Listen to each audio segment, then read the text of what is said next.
Harpy, and today we are talking about the Orville episode from season 2. What episode number is it? Episode 6 already. A Happy Refrain, and holy crap, I love Claire so much. She's so sweet and perfect, and I love her so much. She's not like perfect, but she's such a perfectly written character that's a real person, and she feels like a real person. She acts like a person. She acts like a really awesome, well-written character that still has flaws, still has some... She still has some... She's still learning, you know? She's still a human. But man, she's amazing and wonderful in this, and I just love her so much. This episode is a Claire Isaac sweet, amazing episode. It is so touching, so wonderful, and I just loved so much about this. The episode is basically kind of a Valentine's Day episode. Before I really give you my full spoiler section, spoiler free. Claire, I love Isaac, I love the character development, I love caring about these characters. I love loving what happens to them. I love following every moment of their lives on this show. I want more of these characters, and I can't wait for next season. This episode, I'm probably going to give... And I hate love stories, and they got me.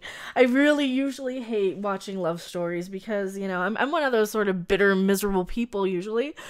But this is so sweet, and it is a romancy sort of episode without really giving away a lot of spoilers. God, I gotta go probably 9 out of 10 on this one. I was thinking maybe a little less. Like, no. The more I think about it, it's such a good episode. Highly recommended. So now, if you don't want any, like, spoilers, turn off the video, go watch this episode. It's probably available on Hulu by now if you have that. Fox.com, go watch it. Try and watch it within the time, like, the first 3 days, I think, to watch it on streaming to get the Nielsen ratings out there. We want the show to succeed. It is so wonderful, and we need more people talking about it. So I need to focus more on the Orville than the Star Trek stuff. I might be stopping the Star Trek reviews. I might just keep doing the live reactions for you guys. Because the Orville is the show I actually want to watch. The Orville is the show that's really getting me excited. And I have way too many people on my channel telling me... And they're not really fans of the channel, but I have a lot of people saying, "You're oh so negative. You only complain about Star Trek Discovery." Well, watch my Orville reviews. That I won't. I promise I won't. Only in comparison. But so yeah, 9 out of 10. Great episode. Now for the full spoiler section. This episode basically features Claire and Isaac in sort of like their romance. We've seen Claire and Isaac have a bond. They started bonding when Isaac basically had to babysit her kids while during the shuttle crash. Her half of the shuttle went off on another, like, miles and miles away. This is from the first season of the Orville, and they've kind of slowly progressed and set this up over, you know, the course of a season and a half, like you do a real romance. You know, you start friends and they blossom into something else, especially if you're coworkers.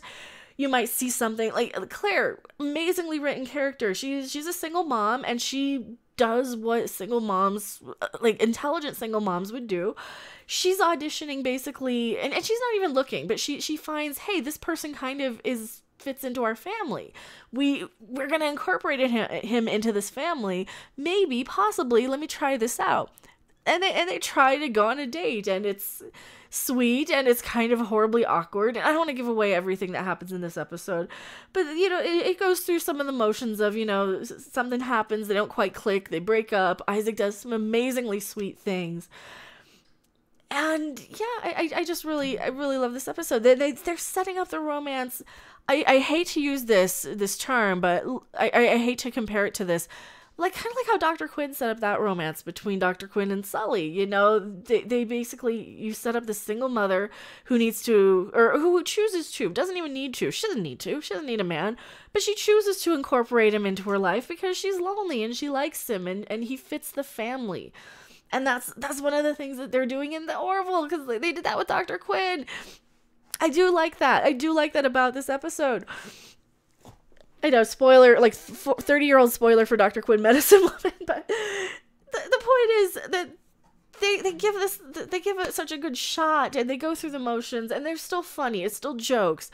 You know, there's even a great little B-plot in this episode with Bortus and his little mustache. This is the shot we've been seeing all over the internet of Bortus and the mustache. I really like this episode. It is so sweet, and Isaac despite being a robot, well, we get to see the actor out of the makeup. Mark Jacobson, I think is his name. Mark Jacobs or Jacobson. We see him out of the makeup, and he's, you know, we know what he looks like because I've seen him on Twitter. I think I follow him on Twitter. I don't know. But it's so nice to see that. It's so amazing. There's even an awesome part in one of the breakups where Claire is kind of in the hollow simulator. She's drinking her troubles away, and even Yaphet comes into there to kind of swoop in on the rebound like Yaphet does. That's totally a Yaphet move. And he's just basically Norm Macdonald because he wanted to be human looking for her, because that was one of the problems she had with Isaac. One of the reasons she broke up with him a little bit in one of the little scenes here is that, well, I can't even kiss you. There's so many great character and crew moments. When I love something, it's really hard to kind of articulate other than saying, yes, I love it, it's wonderful. Please go watch this episode. You will not be disappointed. I'm not even going to spoil like the main sweet stuff he does, but this is kind of like Futurama level of sweet, and I like seeing that. They don't have that in Discovery. You know, with Discovery, you can compare the Michael Burnham and Ash Tyler little romance of where'd this come from? And I guess that's over now, whatever, who cares? Because you don't follow the characters and you don't see their actual interactions. You just see them talking at each other instead of the emotion.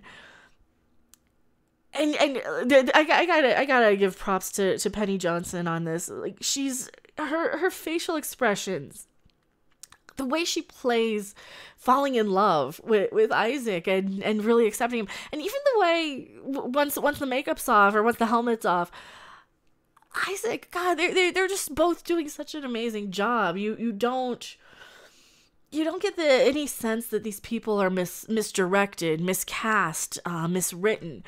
You feel like these people belong on this ship together. There's even an amazing Gordon line at the end of this. He's like, yeah, we are the weirdest crew in the fleet or something. And it's so great. I love that.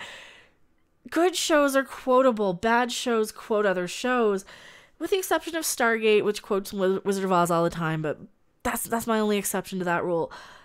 The Orville is infinitely quotable. There are so many amazing lines. There are so many amazing things. We had the new cast member in this, our new security officer. I think her name's Tala. I'm still learning her name. We didn't really see too much of her. Last episode, she was more of a well-rounded character. I think we're probably going to get an episode around her because they know what they're doing. They know what fans want to see. We want to know who these people are.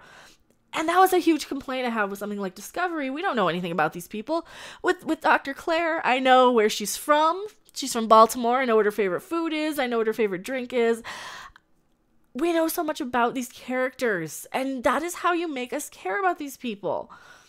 Because that's writing 101. Make your audience care about the people up on screen, or else why? Why bother? Are we just flashing lights at the screen and getting you to look up when there's a loud sound?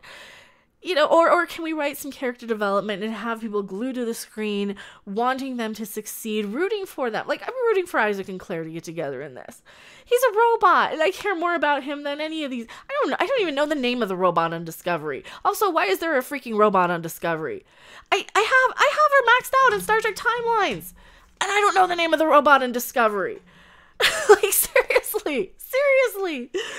So, tell me what you guys thought of this episode. This is probably not going to be the longest review and recap. I love so much about what they're doing with this series. And I don't know why we don't get that in Discovery. I don't know why we can't just get real human interaction and real character development. And even with aliens, you know, you can make the aliens have their romances and have their character development. You know, at the end of the day, you need to put people on screen that we care about, regardless of what species they are. And that's what they're doing in the Orville. You know, we actually care about these characters. And yeah, this is definitely a Valentine's Day sort of episode. It is very much the romance sort of heavy episode. You can usually tell they're doing a lot of traditional TV things. You know, for Halloween you have kind of scary episodes. For Valentine's Day you have more romance episodes. For Christmas episodes you have more, hey, this is a party sort of episode. At least I think they did with the Orville. Now I have to go back and think. Did they have a Christmas episode? They might have talked a little bit about something. Anyway, this is what I want to see. I want to see television again. I don't want to see, I don't want to see just a bunch of flashing lights and loud noises and camera angles that go from upside down to right side up for no reason, or sideways, or I don't want a bunch of quick shots and panning. The Orville, I do have to commend the cinematography and the camera work and the lighting. Everything, you can see everything. Everything in this episode you can see. There's beautiful spaceship prawn. You guys, just huge swooping shots of the ship. Gorgeous. Binary stars. They go up and they actually do space exploration. They go up and have to scan a star system with binary stars. And they're like, hey, we got enough data for 30 years. Let's get it back to the star base. Because that's what these ships are out there doing. They're out there exploring. What the crap is Discovery doing? I guess they're going around chasing some red dots because Spock is now a serial killer. I'm not making that up. I'm really not making that up. Oh, and Spock's mother loves Michael Burnham more. That's what happened on Discovery. The Orville doesn't do that. We just have characters we care about, and they do space exploration, and it is Star Trek now. So tell me what you guys think. Did you like the Orville? Did you love this episode? Are you watching the Orville? Please watch the Orville. I don't like spoiling everything about it. I'm not going to spoil everything about it, but like I said, about a 9 out of 10 on this episode. I really, really enjoy it. Also, I have been getting flack for not popping this up on screen, so we do have a P.O. box and everything, and Patreon is Random Game User 42. I need a little overlay that, like, I need to add by Patreon to this maybe, where I will review stuff that you want me to review. There is a special tier for that if you want me to really, really review something that I haven't yet. Thank you guys so much for watching. I am Mecha Random 42. I will see you guys on the next video or live stream. Bye! Thanks for watching. If you liked it, make sure to hit that like button. And if you want to see more, don't forget to subscribe. See you in the next video. Bye!